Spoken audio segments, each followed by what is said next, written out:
What's going on, guys? Another CBTC, finally. Got some cool stuff to show you, starting off with the KLR. A lot of you guys have been waiting for this. We have been waiting for this very patiently. We got to see one at World Cup. Well, we got to see one, but it was in a glass case. And finally, you saw Ethan in the PBE Reload PBE edition.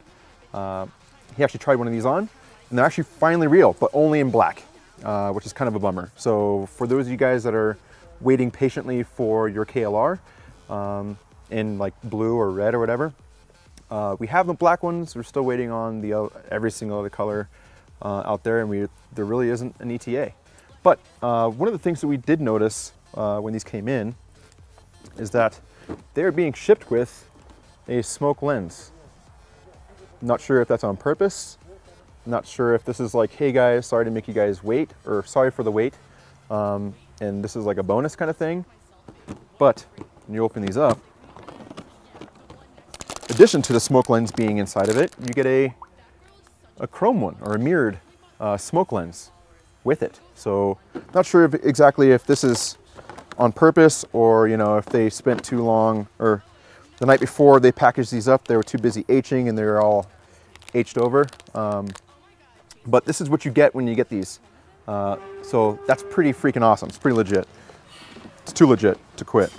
But I wanted to show you guys how these things look. Let me just put this away.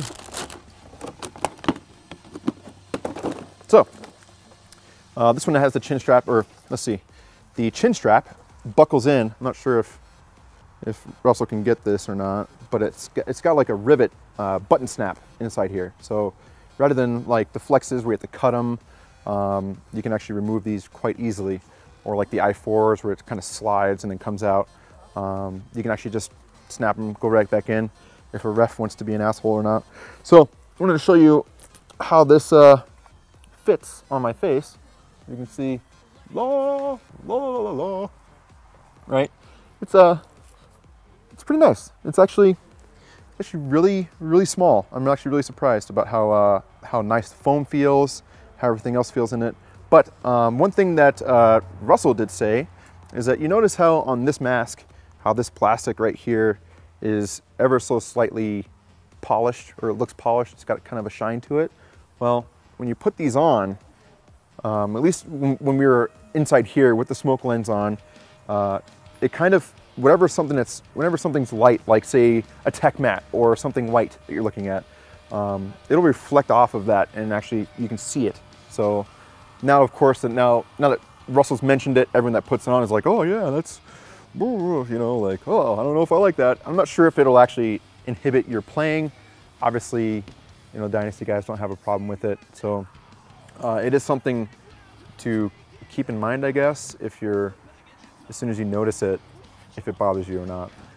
Same thing with the E-Flex, the thermal pane or the thermal strip that's in between the two lenses.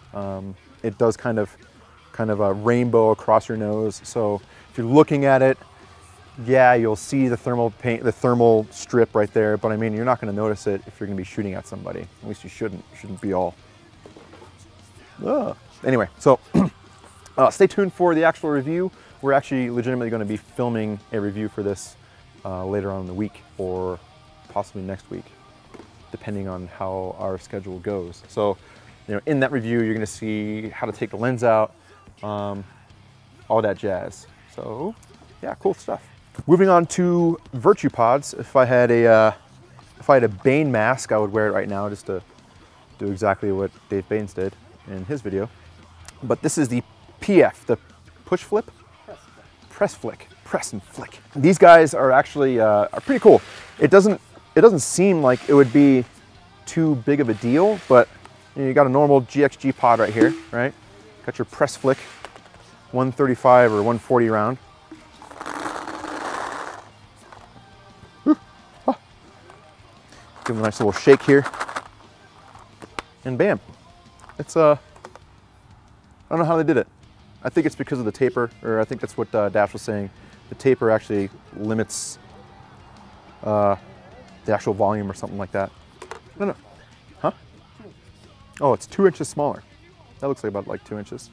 But I think they got the extra room from not having a taper like this, and the bottom is flat. So somehow, math, it gets more room, and it's not nearly as long, which is pretty cool. But for most of you speedballer guys out there, half of this paint's going to be ending up on the ground anyway. So it's not like, you know, it really matters. But this is the, what is this? Is this the PF 165? Okay, so PF 135, 100, or press flick 135 rounds. The press flick 165 rounds. And show you how much paint this actually holds.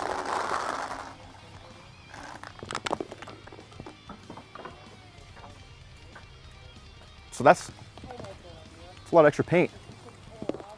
It'll end up on the ground when you're shooting and loading. So let's see here. See if we can get Russell to see how much room you actually have in there. Maybe, possibly. Cool. So, you know, if you're like Dave Baines, you know, or somebody who has a high cap loader, either rotor or Spire or whatever, Z2, you know, these pods, you know, the actual extra capacity will actually help you out, you know, holding down those lanes, or, you know, if you have a smaller pack and you only want to have a couple of bigger pods, these will actually do quite well. I'm not sure if, you know, I'm sure with muscle memory, if you get used to grabbing these out of your pods, you will know where the button is. I mean, when I first grabbed these from the location and went to open them, I was kind of, you know, fiddling around with it, but like ever since I've been playing with it for the past 20 minutes, just tooling around with these things, you actually get used to where the button is, no matter which way you have it. As soon as you grab it, you can actually not even look at it and flick it open. So pretty cool. Not sure exactly how that'll suit some of you guys, but for the most part, trying to pick up paint here, you know, the extra capacity will suit some of you guys. So we finally got the Cronus in, finally stuck it into a CBTC. This is actually the tactical version, which comes with everything you see here, obviously. The basic version, which is $80, does not come with the stock, the grab handle, or the suppressor. It does include the tactical rails and also the foregrip, but it's pretty awesome. You know, for a basic gun, you know, with the rubber grip and everything, it's got a really nice stance to it. It feels great in your hands. It is A5 threaded, and it is essentially basically a Tippmann 98 on the inside. But I mean, it'd be a great gun for, you know, if you were to get your sister or your brother or whoever into paintball. I would cough up the extra money just to get the tactical version, just because it's that much more kick-ass. So expect a full length review soon, eventually, whenever we can get around to it. It would be awesome. And last but not least, the M17 series by Milsig. This is actually the CQC, as you can clearly see. Now, you've probably seen the BPS video that we did a while ago. That was actually featured with the node reg, and Milsig and us, we also highly recommend that if you were to get one of these guns to get the node reg, you can use a Ninja V2 Pro reg. The gun is designed around this reg, so keep that in mind when you use it. Now, since I'm pointing over this area, the CQC does not include the tank. So if you wanted to get the CQC or the XDC, which is close quarters combat and extreme duty carbine, extreme duty carbine duty. Both of those guns do not include the 13 cubic inch tank. So if you were to pick those up, you will have to get that additionally. So keep that in mind. Now, the DMR is the only one that does come with everything included, which is pretty badass, because the DMR is, well, it's a DMR. It's what's in Battlefield that you play with all the time. Every time you get spammed with DMR spam, vision gets all tunnel vision and blurry. You don't know where the hell it's coming from. And when he finally shoots you, you're sitting there dead and you're like, oh, DMR spam, noob, whatever. Anyway, back to this. So this is actually a glass reinforced nylon body.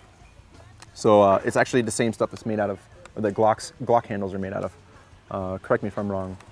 If I'm wrong, you guys are always right anyway. So flip up sights, which are pretty freaking kick-ass.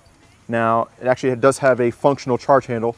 You can only, well, and keep in mind that it only goes that far, right? So for those of you guys that do have a real AR or M4 or whatever, and you actually want to pull this and yank it back, do know that it only has about yay far of travel. So you can damage it. So the mag release right here, pretty slick. On the XDC and the DMR, it's actually a button, which you would get your index finger. Just pretty slick and cool.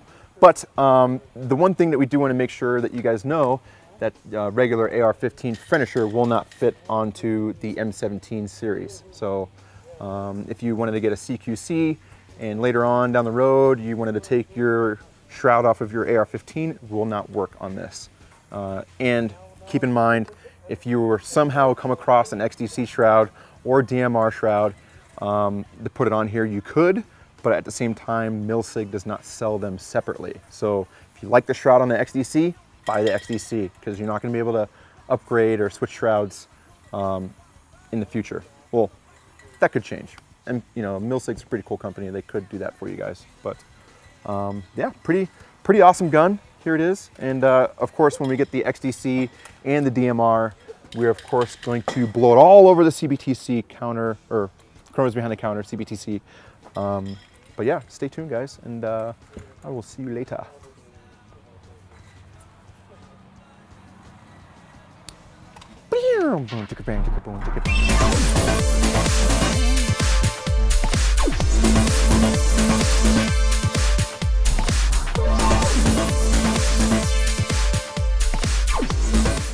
The M17 series. Now, this is actually the CQ. Oh.